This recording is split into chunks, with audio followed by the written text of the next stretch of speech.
Senator Josh Hawley met with Vance and Gaetz, and he joins me now. All right, Senator Hawley, so what's the word in the Senate about these confirmations?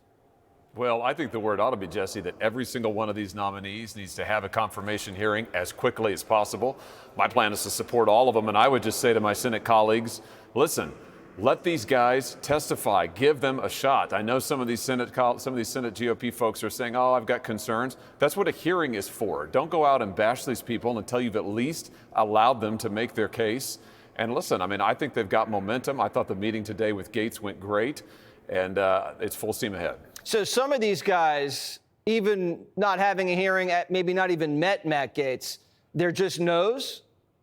You know, I've read about my colleagues, some of them here in the Senate, who say we've got deep concerns. Of course, I'm reading all of the slander and garbage in the press about Gaetz and others, and this is really approaching Kavanaugh proportions. They're trying to do to him what they did to Kavanaugh. And the answer to that is let the guy speak.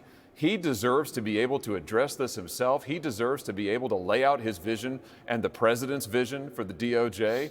And I look forward to that. And listen, as I said to President Trump, I'm going to help in whatever way I can to get the president the cabinet that he wants and deserves. Take Gaetz out for a second. Just talk about all these guys and women that are up for these cabinet positions. I saw your colleague Tuberville hold up a sign on the Senate floor with a big 0.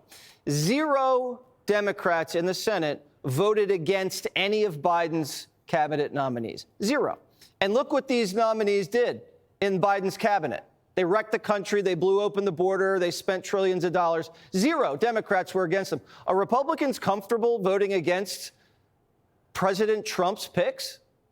I sure hope not. I mean, listen, I think that the president deserves to have a cabinet that reflects his agenda, that's going to implement his agenda. And you made this point just a second ago, Jesse. I think the thing that really the press and the establishment hates so much is how broad this coalition is. They can't believe that people like RFK and Tulsi Gabbard are in this coalition and in this cabinet. And it just reflects the breadth of President Trump's mandate, the breadth of President Trump's coalition. This isn't your typical cabinet, and that's as it should be. It reflects the winning majority coalition Donald Trump put together.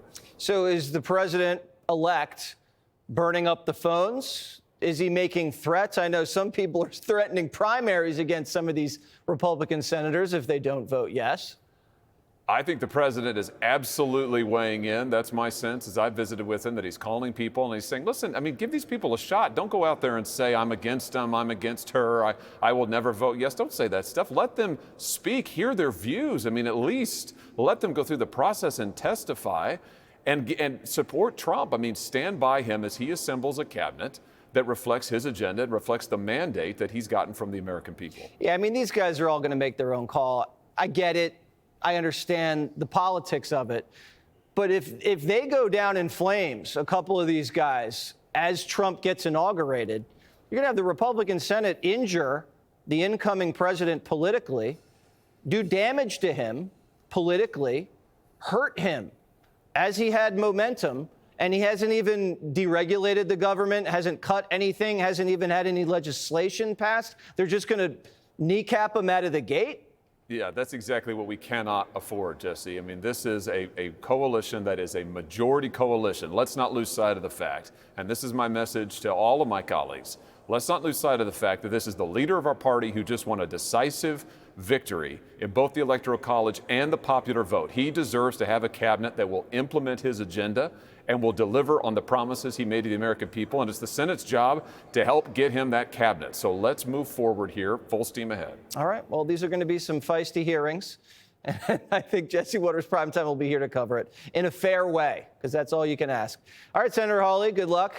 Keep up the shepherding. You bet. Click here to subscribe to the Fox News YouTube page to catch our hottest interviews and most compelling analysis. You won't get it anywhere else.